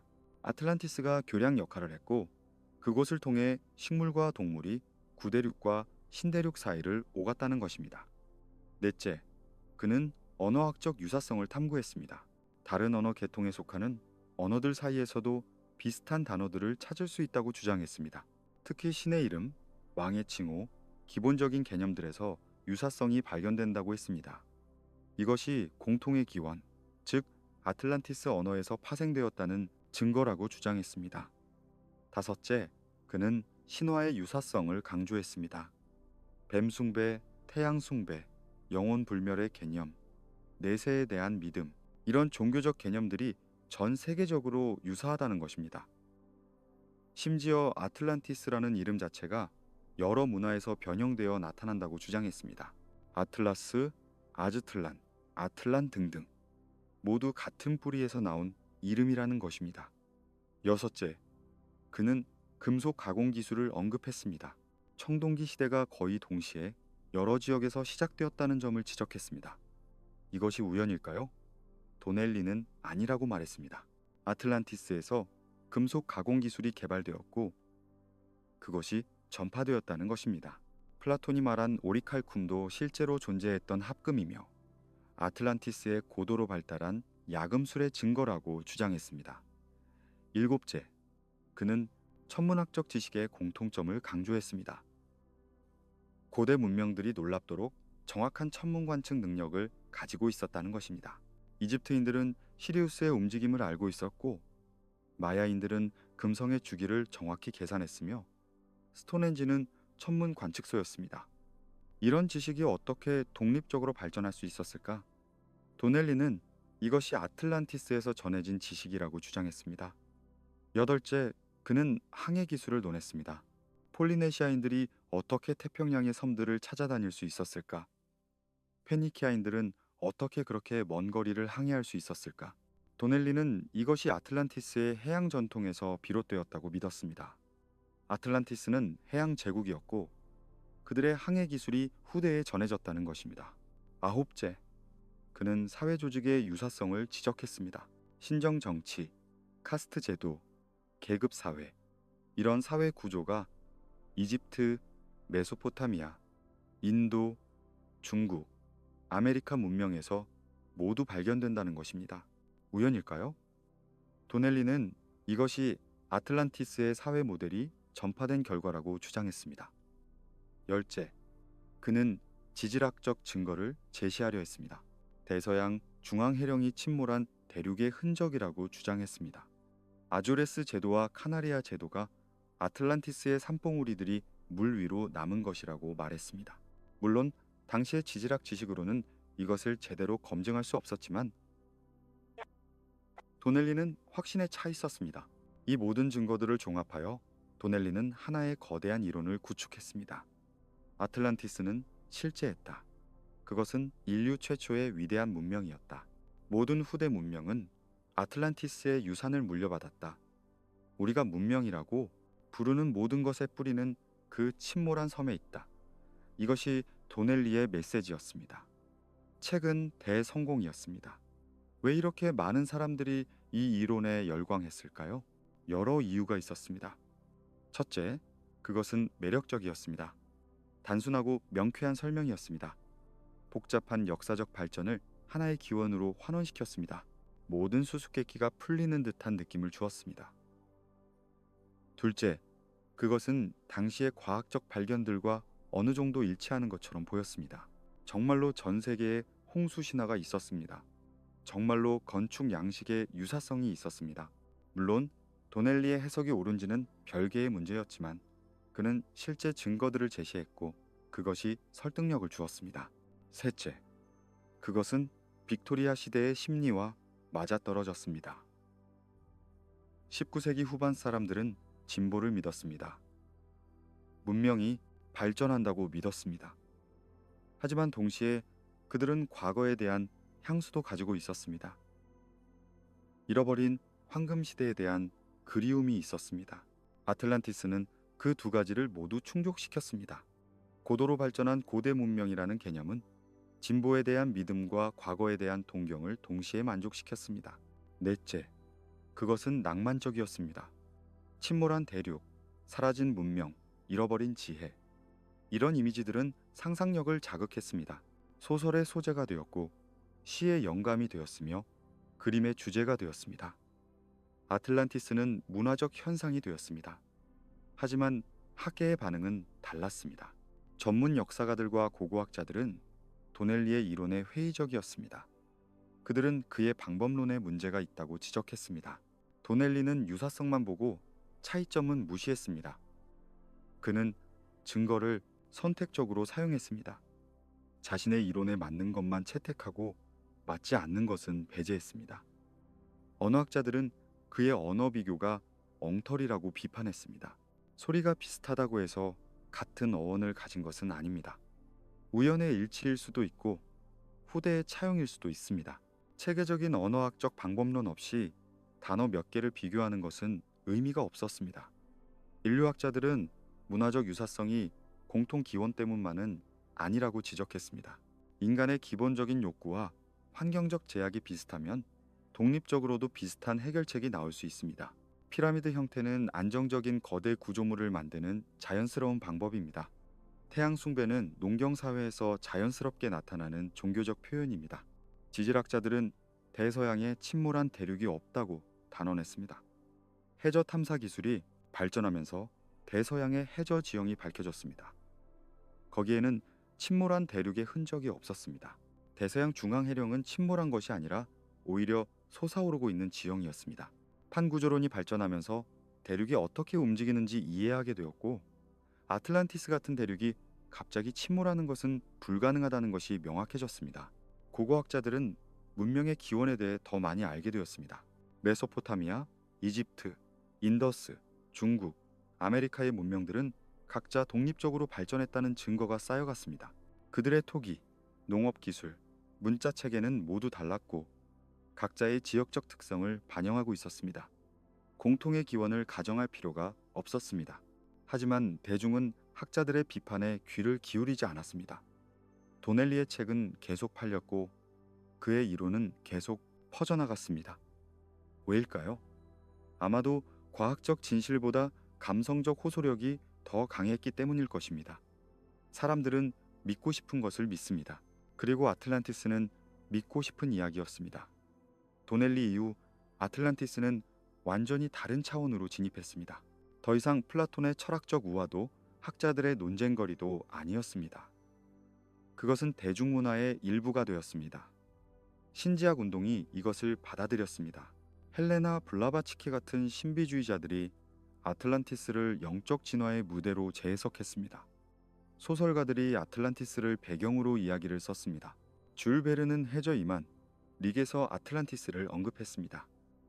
노틸러스호가 침몰한 도시의 폐허를 지나가는 장면은 독자들의 상상력을 사로잡았습니다.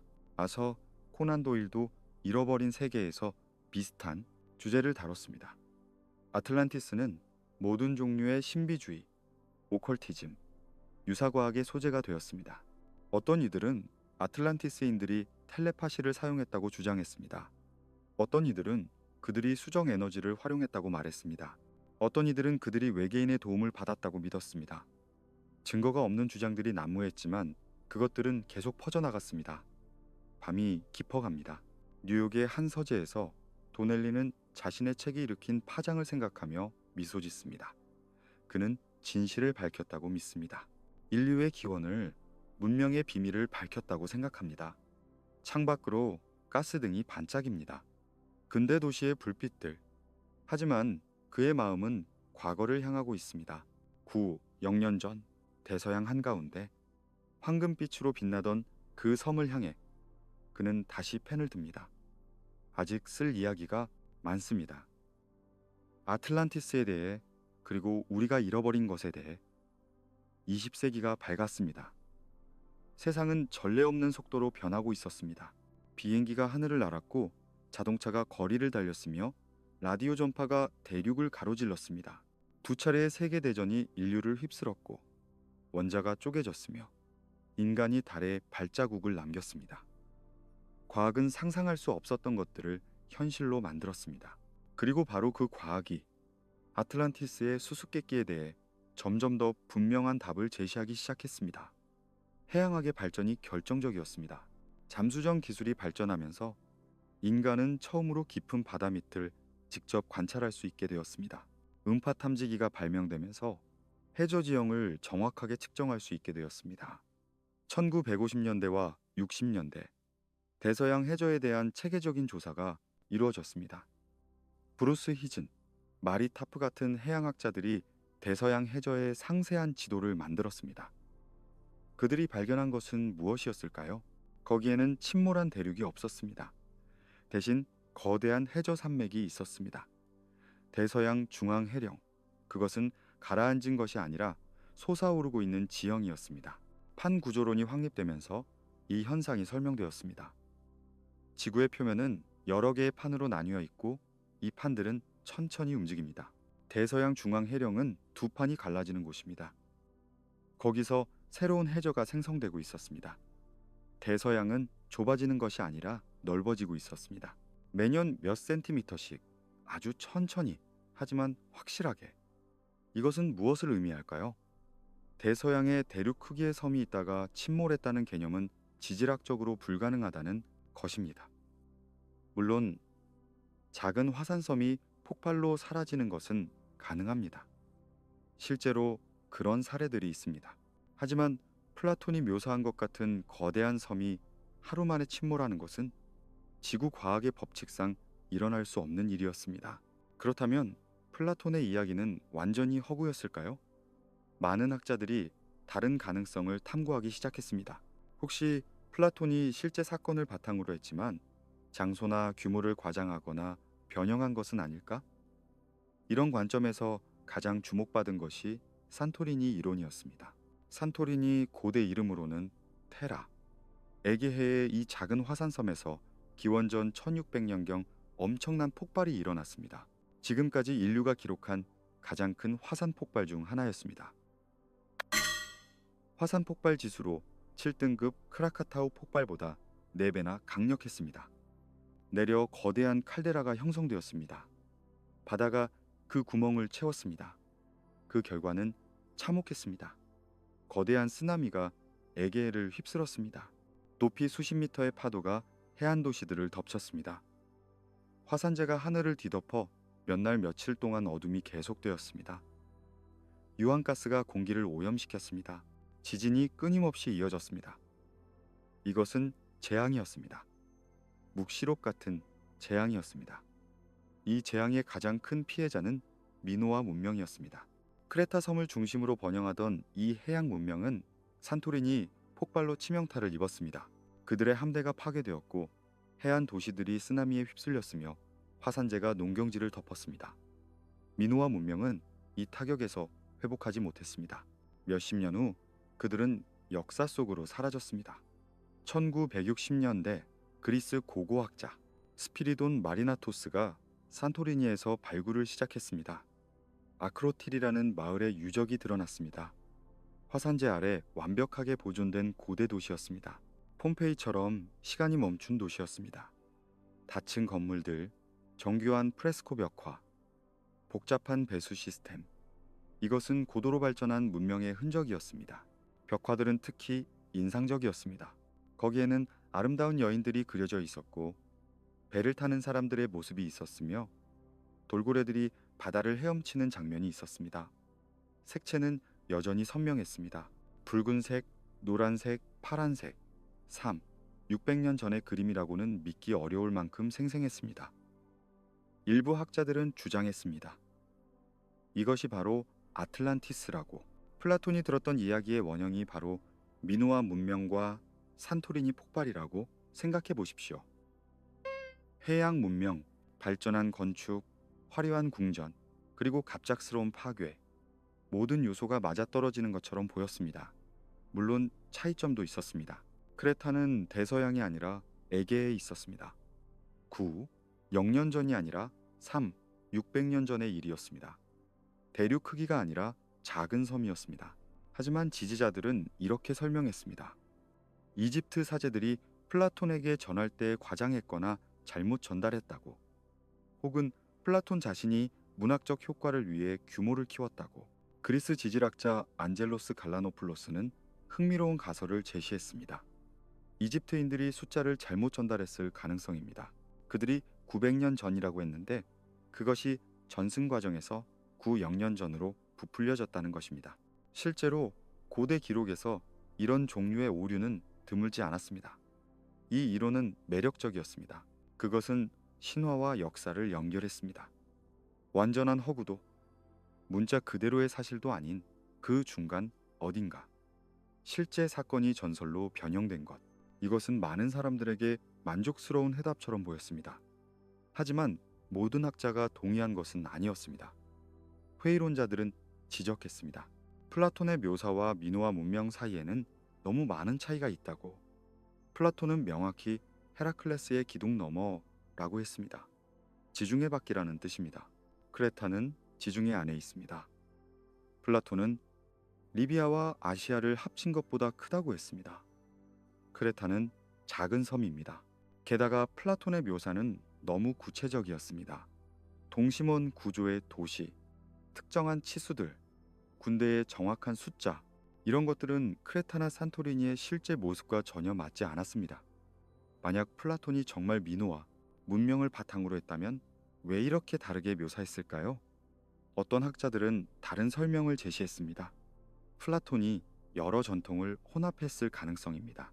미노아 문명의 기억, 청동기 시대의 다른 재앙들, 홍수 전설, 그리고 자신의 철학적 메시지, 이 모든 것을 하나의 이야기로 엮어낸 것이 아틀란티스라는 설명입니다. 현대학계의 주류견해는 무엇일까요? 대부분의 전문 역사가와 고고학자들은 아틀란티스를 문자 그대로의 역사적 사실로 받아들이지 않습니다. 그들은 이것을 플라톤의 철학적 창작으로 봅니다. 국가와 법률에서 논의한 이상 국가 이론의 연장선상에 있는 사고 실험으로 이해합니다. 플라톤이 전하고자 했던 메시지는 무엇이었을까요? 권력은 부패한다는 것, 물질적 번영이 도덕적 타락을 가져올 수 있다는 것, 신적 기원을 가진 문명조차도 인간의 욕망 앞에서는 무너질 수 있다는 것. 이것은 정치 철학이자 윤리적 경고였습니다.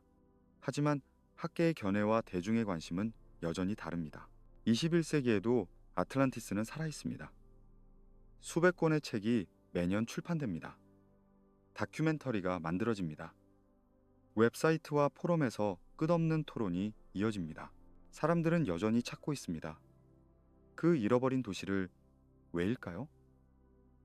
왜 우리는 아틀란티스를 포기하지 못하는 걸까요? 과학이 분명한 답을 제시했는데도 왜 여전히 믿고 싶어 하는 걸까요? 이것은 단순히 무지나 미신 때문이 아닙니다. 더 깊은 무언가가 작동하고 있습니다. 아마도 그것은 인간의 본성과 관련이 있을 것입니다. 우리는 이야기를 필요로 합니다. 특히 기원에 대한 이야기를, 잃어버린 완전함에 대한 이야기를 필요로 합니다. 낙원, 상실의 신화는 거의 모든 문화에 존재합니다. 무언가를 잃어버렸다는 것, 아틀란티스는 바로 그 상실의 상징입니다. 집단적 기억 속의 완벽한 과거입니다. 그것은 실제로 존재했는지 여부와 무관하게 우리의 상상 속에서 강력한 힘을 발휘합니다. 우리가 도달할 수 있었던 것, 하지만 잃어버린 것, 그것은 동시에 경고이기도 합니다. 우리가 조심하지 않으면 다시 잃을 수 있는 것. 현대 세계는 많은 면에서 플라톤이 묘사한 아틀란티스와 비슷합니다. 우리는 엄청난 기술적 능력을 가지고 있습니다. 우리는 부유합니다. 우리는 강력합니다. 하지만 우리는 또한 교만할 수 있습니다. 우리는 자연을 지배할 수 있다고 생각합니다. 우리는 무엇이든 할 수 있다고 믿습니다. 그리고 바로 그 순간 아틀란티스의 이야기가 속삭입니다. 조심하라고, 겸손하라고, 기억하라고. 아무리 위대한 문명도 무너질 수 있다고. 기후변화, 환경 파괴, 핵무기. 현대의 우리도 스스로를 파괴할 수 있는 능력을 가지고 있습니다. 아틀란티스는 그 가능성에 대한 은유입니다. 동시에 아틀란티스는 희망이기도 합니다. 인간이 위대함에 도달할 수 있다는 증거입니다. 우리가 아름다운 것을 만들 수 있다는 것, 조화롭게 살 수 있다는 것, 지혜를 추구할 수 있다는 것, 비록 그것이 영원하지 않더라도 우리는 시도할 수 있습니다. 노력할 수 있습니다. 바다는 여전히 그곳에 있습니다. 파도가 해변을 적시고 조수가 밀려왔다가 물러갑니다. 깊은 바다 및 햇빛이 닿지 않는 곳에서 물고기들이 유영하고 있습니다. 산호가 자라고 해초가 흔들립니다. 그리고 어딘가 우리의 상상 속 어딘가에 아틀란티스가 잠들어 있습니다. 그 황금빛 성벽은 이제 녹슬었을 것입니다. 포세이돈의 거대한 신상은 넘어져 있을 것입니다. 오리칼쿰 기둥에 새겨진 법들은 이끼로 뒤덮였을 것입니다. 왕들의 궁전은 조개 껍데기에 집이 되었을 것입니다. 그 웅장했던 항구에는 이제 고래들이 노래하고 있을 것입니다. 하지만 이야기는 살아 있습니다. 이 400년 동안 아틀란티스는 사람들의 마음속에서 계속 빛나고 있습니다. 플라톤의 북끝에서 태어난 이 전설은 시간을 넘어 우리에게 도달했습니다. 그것은 변형되었고 확장되었으며 재해석되었습니다. 하지만 본질은 남아 있습니다. 우리 안에 아틀란티스. 그것은 외부 어딘가에 있는 것이 아니라 우리 내면에 있습니다. 완벽한 세상을 꿈꾸는 능력, 더 나은 미래를 상상하는 힘, 동시에 우리의 한계를 인식하는 지혜, 교만을 경계하는 겸손. 이 모든 것이 아틀란티스의 유산입니다. 밤이 깊어갑니다. 당신은 이 긴 이야기를 들으며 조용히 잠의 세계로 미끄러져 들어가고 있습니다. 고대 아테네의 철학학교에서 시작된 여정이 중세의 어둠을 거쳐 르네상스의 재발견을 지나 계몽주의의 의심을 통과하고 19세기의 열광을 경험하며 현대 과학의 탐구까지 이어졌습니다. 그 모든 시간 동안 아틀란티스는 우리와 함께였습니다. 실제했든 하지 않았든 그것은 중요하지 않습니다. 중요한 것은 그 이야기가 우리에게 무엇을 말해주는가 하는 것입니다. 인간의 위대함과 취약함, 문명의 영광과 몰락, 꿈과 현실 사이의 긴장, 파도 소리가 들립니다. 아주 멀리서 아주 부드럽게 바람이 불어옵니다. 바다 냄새를 실고 당신은 눈을 감습니다. 그리고 꿈속에서 당신은 그곳을 봅니다. 황금빛 성벽이 햇살을 받아 반짝이고 분수에서 물이 솟아오르며 항구의 배들이 줄지어 있는 그곳을, 아틀란티스를. 그것은 역사일까요? 신화일까요? 사실일까요? 허구일까요? 질문은 중요하지 않습니다. 당신이 그것을 꿈꾸는 한 그것은 존재합니다. 당신의 상상 속에서, 당신의 마음 속에서 아틀란티스는 영원히 살아있을 것입니다. 잠이 당신을 감싸 안습니다. 깊고 평화로운 잠이. 꿈의 바닷속으로 당신은 가라앉습니다. 그리고 그곳 깊은 곳에서 당신은 마침내 그것을 찾습니다. 우리 모두가 찾고 있던 것을, 잃어버린 도시를, 잊혀진 지혜를, 그리고 우리 자신을. 굿나잇. 깊은 바다 아래에서, 별빛 아래에서, 시간 너머에서 아틀란티스는 당신을 기다리고 있습니다. 영원히. 이 이야기가 마음에 드셨다면 좋아요와 구독 버튼을 눌러주세요. 과거의 더 많은 이야기들을 함께 나누고 싶습니다. 채널 멤버십에 가입하시면 새로운 영상을 일찍 시청하실 수 있고 이 채널을 지원하실 수 있습니다. 댓글로 여러분의 생각을 들려주세요. 아틀란티스는 실제했을까요? 아니면 우리 마음속에만 존재하는 걸까요? 여러분의 의견이 궁금합니다. 편안한 밤 되세요. 그리고 좋은 꿈 꾸세요.